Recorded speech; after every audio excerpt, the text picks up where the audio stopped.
Apple CEO Tim Cook gets a juicy $750 million payout as company stock skyrockets, according to reports. So let's get right into this story. But I mean, just imagine if you got paid $750 million.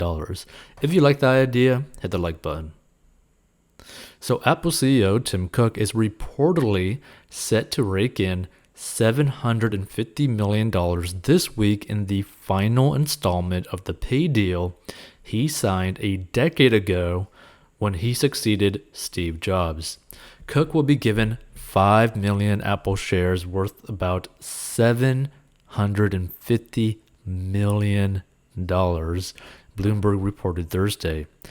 The reward will provide a significant boost to the CEO's current net worth of $1.5 billion, according to the outlet. Part of Cook's cash-in was reportedly based on Apple stock having outperformed at least two-thirds of the companies in the S&P 500 index over the past 3 years. Which, you know what's funny about that too?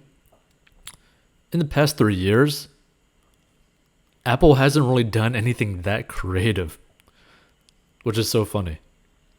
So Apple did not immediately reply to a request for comment. 60-year-old Cook first took over from Steve Jobs in 2011, signing a monster pay deal that included generous stock payouts year after year, according to Bloomberg. In 2020, Cook made a $14.8 million salary and had $281 million worth of stock options that vested, according to The Hollywood Reporter. Apple's annual revenue has more than doubled during Cook's tenure, and in December, the company became the first U.S. firm in history to reach a market capitalization of $2 trillion.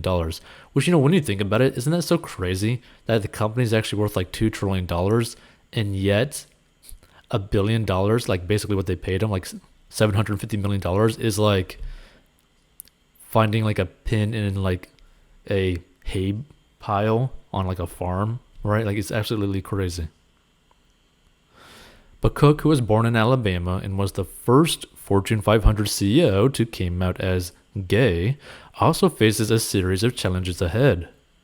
He has to lead Apple through antitrust pressure on several fronts in the US and Europe, including over lucrative App Store fees that led to an ongoing high-profile lawsuit from Fortnite developer Epic Games. And App Store commissions represent a key source of revenue for the company, bringing in $22 billion for the company in 2020. So Cook faces several challenges as he continues to lead Apple, including a lawsuit over its App Store fees, as well as concerns lodged by lawmakers over antitrust issues. Now, many Apple workers are also rebelling over the company's push to bring corporate employees back into the office at least 3 days per week, while another employee group recently accused company leadership of systemic discrimination based on race and gender. Now, the thing to really understand, right, like this, let's take this into like a more financial perspective, right? Like, let's say that you are in like his position, right? Like, what can you learn from this position?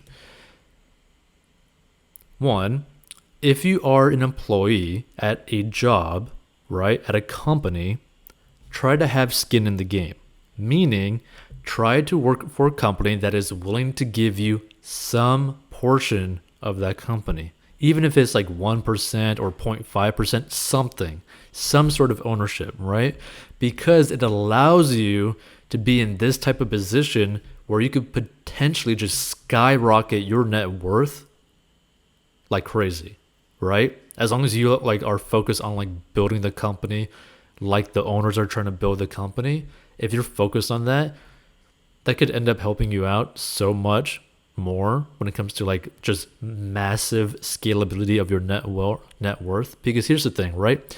You can only save so much money, right?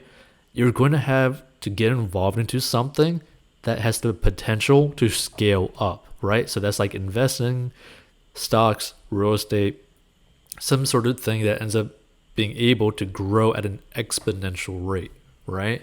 And typically your paycheck typically cannot scale like that, right? So that's something to really learn about. Now, that being said, if you are in his position, right? Let's say that you end up, getting the $750 million in the stocks, right? So the 5 million Apple shares worth about 750 million, right? Like if I was in his position, right? I would not keep all 5 million Apple shares, right? I might keep some, but I would not keep all of it in Apple shares, right? Because that's a lot of money. And there's a lot of things that could end up happening to Apple, even though Apple is one of the largest companies that have the highest amount of cash available to them. Typically, what would be actually better would be to have the majority of your money that's invested into like stocks, into like index funds, because that is a consistent compounding growth that you could just reinvest into it all the time, right? A good example of this, right? Let's say that he were to transfer these $750 million into an index fund, right? That pays like, 7 to 10% average annually, right? So every 7 years it's going to double, right? So 7 years from now, this 750 million would be worth nearly like 1.5, 1.6 billion dollars without him having to do anything. So just think about that for a second.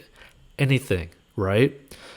But the thing is, if he just kept this all in Apple stock, let's say Apple for some reason ends up losing all of its market share when it comes to phones.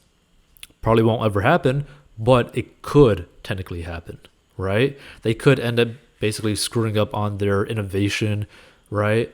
And just could end up, screwing up on basically anything dealing with media, right? Or they could end up getting like smacked around by the federal government for like antitrust issues, right? So that, $750 million could end up turning into only 100 million or only to 10 million or into zero if the company ends up closing, right? So it's just something to really think about, that like regardless of the size of net worth that you have, it's typically still always best to put your money in investments that are more conservative, that are consistently growing every year, basically nonstop. Because again, imagine if you put your money, like let's just say that you got like a $1 million payout, right? Let's say you won the lottery or all that kind of stuff, right? And you got like a $1 million check after taxes, right? And you stuck that into a index fund, like the S&P 500, right? Investing, following the S&P 500, right? Something like a SPY index fund, right? ETF. That $1 million after 7 years will be 2 million. After another 7 years, that'll be 4 million. After another 7 years, that'll be $8 million. So that's something to really understand, is that you want the majority of your money that is invested into things that are going to have compounding interest. Now, the thing is, with Apple stock, it does not have compounding interest. Not in the sense of like a typical S&P 500, right? So just keep that in mind. And we'll see you in future episodes. But if you want to learn how to get out of debt and master your money, go check out 40inbox.com.